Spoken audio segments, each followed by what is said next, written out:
Recently, there was a memorial for Charlie Kirk. It was very religious in nature, basically like a Christian revival. And it really struck me how people reacted so differently to it, particularly the religious aspect of it. And I wanted to comment on this because I feel like I straddle these two separate worlds where, on the one hand, I consider myself non religious, but I used to be religious. I used to be Christian. So I can understand this kind of Christian mindset, and I feel like there's some misunderstanding between the religious and secular sides. So, one of the reactions I saw from some people was just how everything about the memorial was so foreign to them. This writer, his name is Thomas Chatterton Williams, and he's politically on the left. He said, I've spent half of my adult life living in one foreign country or another, and I don't think I've ever felt so estranged from the surrounding culture as I am from the aesthetics and sensibilities of this movement. Not even a criticism. I just feel more at home in Greece than in these images. This person, who was born in Minneapolis, says that Paris seems more familiar to me than Minneapolis now. So, yeah, I think we all know by now that people who live in large cities and are university educated, they often feel more aligned with citizens of the globe than they do with the people within their own country that are more religious or rural or working class. But some of the reactions were more extreme than this. I saw a lot of people posting about this clip where there's this emotional song playing and these people were basically in worship. And these were some reactions. The largest gathering of mentally retarded people I've ever seen. Religious psychosis is truly insane. Like, please go touch grass. Mental illness, a real thing. Can't believe the death of a white nationalist podcaster debate bro is causing mass psychosis. Why are they treating him like he was the Messiah? By the way, if you were following how the right responded to how the left was deifying George Floyd during the protests in 2020, the comments were pretty much exactly the same. Anyway, these tweets to me, they come across as rather bigoted. So here's where I'm coming from with all of this. As I mentioned, I used to be Christian and I really believed it. And it wasn't just something where I went to church to pay lip service, but I really believed in it. You could say that I was a devout Christian. But at a certain point during college, I stopped believing. Maybe you could blame it on too many philosophy classes. I don't know. But now you could call me secular or atheist, although occasionally I feel more agnostic. So I'm not some kind of hardliner atheist. When I was shifting away from Christianity, I was more of a hardliner atheist then, like an obnoxious Sam Harris type of atheist. We grow. Anyway, at that time, I thought that Christians were a bit pathetic because I just thought of them as deluded. And so, having gone through a phase when I looked down on Christians, especially the evangelical kind, I can understand how images of people worshiping like this, it's super alien and even cringy. But I think some of these things being said were kind of bigoted. And now that I no longer feel this reflexive hostility towards Christianity, I can also appreciate that there are things about Christianity that are positive. I also think there's been a lot of propaganda to make Christianity out to be uniquely bad, which I'll come back to. And actually, I want to point out that if this were any other religion, like some exotic Asian or African religion or something, I can guarantee you that most of these people commenting would not be saying the same bigoted things because that's not PC in Western societies. But you can say these things about Christians. So I think this tweet was fair. US evangelical Christianity feels foreign to me for many reasons, but I am still shocked by how urban liberals loathe it and gratuitously associate it with backwardness and racism. It is probably the most glaring example of gut driven bigotry I have observed in 35 years here. Last year, we hosted Thanksgiving here and had a mix of secular people and Christians. One of my oldest friends is Christian, and she was here with her family, and my parents were here, and they're also Christian. And someone who's atheist made some derogatory remarks about Christianity. I can't even remember what they are now. It doesn't matter. But she just assumed that everyone would be okay with that, and there were no Christians in the room with us. Anyway, the point I'm making is that this sort of attitude towards Christians is not just online. I come across it in real life from time to time. So, yeah, I think we've been somewhat propagandized when it comes to Christianity. I'm not saying that all the bad things we've heard about Christians were all false, like the various scandals with the Catholic Church, and how they killed and tortured heretics in the past. But when you look at some of the history, some of it was more complicated than we'd been taught in school. For example, we think of the Catholic Church as anti-science, but For many hundreds of years, they were the primary funders of science. I don't think a lot of people know that they funded Copernicus and Galileo. And initially, the church was supportive of the heliocentric model of the universe, which said that the Earth revolved around the sun rather than the other way around. And they were supportive of Copernicus and Galileo initially, but there were a lot of church politics that played a big factor in Galileo eventually getting jailed. So it's a more complicated story than what you might have been led to believe.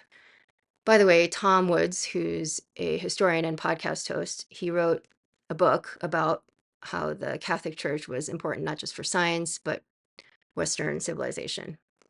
I haven't actually read this yet. It's one of many books I'd like to read at some point. Anyway, I had a mostly positive experience with Christianity. Also, some of the best people I know happen to be Christian. And I think it's sad that so many secular people don't interact with Christians of this type. They have this stereotype that all Christians are Bible thumping, narrow minded, evolution denying, etc. They're not all like that. And I'm not saying that those types of Christians don't exist. I'm sure they do. But I think we've been propagandized to think that they're mostly like that. None of the Christians I know are like that. Something that I think secular people also don't tend to understand is how Christianity, or really any very strong belief, it could be some other religion too, it can give people an almost superhuman like strength that can be very inspiring. I'm not saying that Christians are inherently more virtuous, but more that the set of strong beliefs can help someone become much more virtuous than they would be on their own. I mean, this is almost obvious because everyone knows that within Christianity, it certainly espouses certain ethical positions. So this is obvious, but a lot of secular people don't truly understand this. For example, during Charlie Kirk's memorial, his widow, Erika Kirk, came out and gave this emotional speech. And at one point, she said that she forgave the man who shot her husband. Now, when I heard this, I thought it was extremely powerful.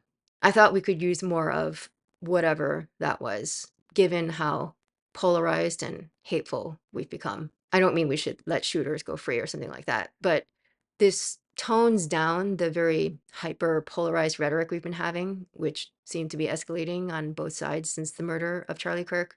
Now, a lot of people were saying that they didn't believe her, that it was too soon that she could possibly forgive the shooter. And I don't know Erika Kirk at all, so who knows? But I'll just say to me, it was perfectly believable because it's what Christianity teaches. And I could easily imagine this among some of the Christians I know.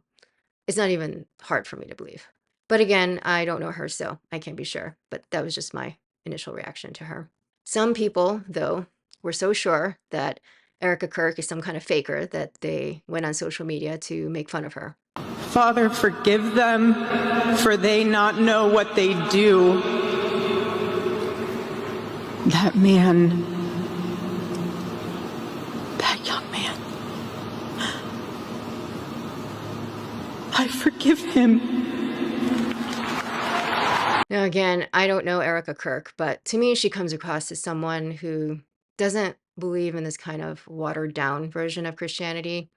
For her, Christ and Christian teachings seem to be a huge part of her life. And that's the kind of thing that can allow one to forgive the shooter of your husband. Also, I could imagine that she might have also felt some pressure because I'm sure she knows how a lot of people these days view Christians negatively. So if you wanted to help the Christian cause, help spread Christianity, which most Christians want, you would want to set a good example of being Christ-like. And by the way, just because she says she forgives the shooter now, I mean, she could have meant it, but it doesn't mean that she won't go through ups and downs where sometimes she's really angry and doesn't feel like she's forgiven them, and other times she does. If you've ever experienced grief, you know that it can be up and down and chaotic. But the main thing is, like I said earlier, when people really truly believe something, it can give them something that looks like superhuman strength. This is the power of truly believing in something. You've probably heard of examples in history where someone was killed for their beliefs. They were told that they had to renounce their faith or die. And apparently, there were some people in history who refused to renounce their faith. They chose to die instead, sometimes in a painful, tortured way. And I'm sure that when some people witnessed that, it was inspiring. And I think this is part of the reason why Christianity got to be as successful as it did. You can imagine stories of these martyrs going viral. Anyway, I couldn't help but feel a little sad that this kind of thing that Erica did is so hard to believe nowadays. Like, it's not about her in particular. It's more that this kind of thing is so rare that so few people could believe it. I don't even blame people who are skeptical of her. We've all been psyoped so much, and there are so many fakers out there. So I get the skepticism on some level. You could even say that cynicism is the more rational response, actually. But that cynicism, it does mean that we'll sometimes miss moments of what I can only call transcendence. I don't know how else to put it. Maybe this is too woo-woo for this day and age, but I don't know how else to express it. It's also sad that nowadays a lot of us can't imagine being able to do something like what Erica did based on strong belief in something higher, because honestly, so many of us don't believe in anything that strongly enough. So that's a little sad. And I say this as someone who is now secular, but I guess you could say I'm sort of a reluctant secular person. There's this English writer, Julian Barnes, and I love the way he expressed this. He said, "I don't believe in God, but I miss him." I think that sums it up for me. And you might think that this means that I'm thinking of going back to being a Christian. I don't think that this is going to happen. I just can't believe the particulars of that religion or any religion. I just think humans are too flawed to have worked out the truth about these things. And I certainly don't think that the people who were alive during Jesus's time were somehow privileged over other people in history to be the only ones alive at the same time as the Son of God. So I love a lot of things about Christianity and some of the values that it upholds, but I don't think I'm going back to Christianity. I am more open to some consciousness being out there, though, that we could call God. Anyway, back to Erika Kirk. I also don't want to fall into the trap of assuming some kind of sainthood of her either, as if she were perfect. Of course, she's not. I saw some people saying that she seemed performative, and I could believe that to some extent. I mean, she was a former beauty queen, after all. It could be that what we see in her is a combination of things. Again, I don't know her, but she strikes me as someone who's authentically Christian, and her faith could be what pushed her to forgive the shooter. But Christians, let's just say they I've seen how sometimes Christians can virtue signal, and publicly forgiving the shooter would be a very Christian form of virtue signaling. I'm not saying that this is what she's doing, by the way, but I'm just saying that this is something I've sometimes seen among devout Christians. Anyway, I agreed with the general sentiments that this person described. For what it's worth, I think someone publicly and verbally forgiving their husband's assassin in front of 75,000 people and in front of millions more on TV is probably a net gain for American society. Yeah, that's it. I don't know Erica's intentions, but I still think it was kind of a win. Again, we are hyperpolarized. People on the left and right hate each other right now. How do we break out of this cycle? There are families out there that have broken up because of politics. But holding up an example of a widow who says she forgives the shooter of her husband, it kind of puts those people to shame. Now, I understand that if you are politically on the left or you hate Trump, you can't see anything positive about anything related to this memorial or Erika Kirk. She and her organization are obviously very political and closely aligned with the Trump administration. Some people were even saying that they thought this memorial for Kirk was part of a broader campaign to martyr him and use him for some more sinister agenda, whether it's to attack the left or crack down on civil liberties or create hate speech laws or create more division or foment civil war. I don't know whether that's true, but I can understand the concerns. At the very least, I do believe that there are people out there who would want to take advantage of the situation for their own agenda. And in fact, immediately after the shooting, there were some Republican politicians calling for hate speech laws, even before we knew the identity of the shooter or their motives. But here's the thing, if you're worried about things like this, that's even more of a reason to elevate those attitudes and people on the right that are more moderating, that aren't fomenting polarization and things like that. I don't mean this means that you have to like Erika Kirk in particular. If you don't like her, trust her, fine. But there are others out there on the right, including the Christian right, that I think you'd find more agreement with than you'd think. They're not necessarily the enemy. Oh, this applies the other way around too, of course. I mean, people on the right should be doing the same with the saner voices on the left. I think only good things could come of that. And the people who are willing to do that, it shows you who's actually serious about the issues versus the ones who are just partisan, who will just always oppose people on the other side, no matter what, just because they're on the other side. Now, when it comes to Christianity, I'm not saying that I want it to become some kind of official religion of the United States or anything like that. I've heard people say that we need to have a Christian nationalist state. I'm not even sure what that means, but if it means anything like having the government coerce people to adopt Christianity or mandate that it be taught or anything like that, I'm not for it. I think we should maintain separation of church and state. But I wish secular people and their institutions would allow themselves to maybe just take a look at what traditional religions like Christianity might have to offer, or at least not just reflexively reject something just because it's Christian. Also, the supposed secular people and their institutions, they think that they don't have a religion, but I'm not even sure that's true because in the absence of traditional religions, I think you could argue that new secular religions have taken their place. And this is often some version of liberalism or wokeness. There are some aspects of wokeness that I don't see as that different from the religious revival stuff that was happening in Charlie Kirk's memorial. Except, unlike Christianity, wokeness is a religion where there's no forgiveness, no salvation. If you were born as part of the oppressor class, you can never escape it. It's like original sin, but unlike in Christianity, you can never get rid of it. I've heard some people say that this is actually worse than some fundamentalist versions of Christianity for that reason. Ironically, I think wokeness also has some roots in Christianity. This is difficult to prove, but I think of it as a deranged offshoot of Christianity. This idea of elevating the people who are less fortunate, the most weak, it's a very Christian idea. So, John Adams, one of our founding fathers, once said that we don't have a government that's capable of contending with human passions unbridled by morality and religion. Our Constitution was made only for a moral and religious people. It is wholly inadequate to the government of any other. This was a point that I've seen Charlie Kirk bring up, and he would argue that America had been a Christian nation at its founding, and maybe he would even argue that our form of government meant that we needed to be a Christian nation. I'm not sure.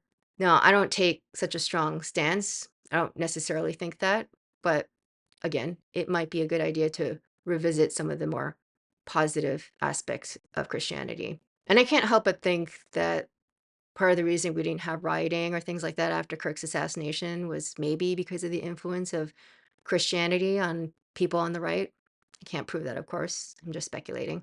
Now, I have to mention this book, Return of the Strong Gods, because this was a fascinating book and very much related to this topic. The main thesis is that after the Second World War, our ruling class agreed that powerful loves and intense loyalties like religion or love of nation were too dangerous. So things like nationalism, it's too dangerous because it's one step away from Nazism, and we can't have that ever again. This viewpoint is what the author calls the post-war consensus, and it pushed for what the author calls the open society, and its goal was to dissolve any strong beliefs and powerful loyalties, which were thought to have allowed things like the rise of Nazism, etc. But, the author argues, we went too far with this. This post-war consensus was like an anti-culture, which was spiritually impoverished and forced almost like this dogmatic openness where you had to accept that diversity or multiculturalism or deconstruction or rejection of religion was better for us.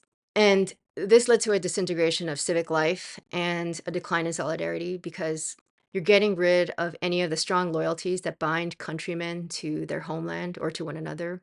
And in this scenario, it's really easy for the rich and powerful to divide and conquer and win.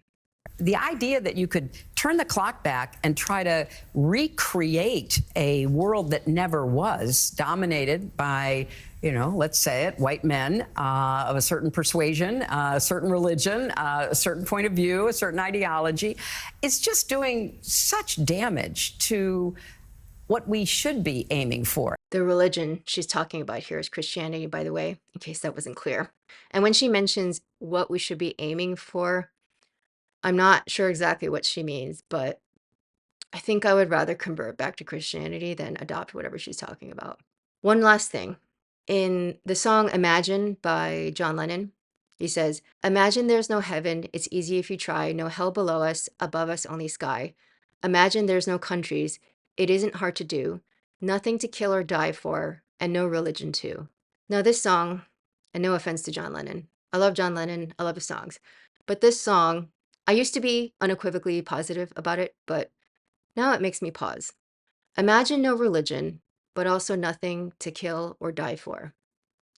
Is that a good thing? I understand this viewpoint that these strong loves like religion or love of your country or traditions, that they can be dangerous. Of course, these things can go too far. But what have we given up in the process? And the things that take their place, are they better? I think that's worth asking.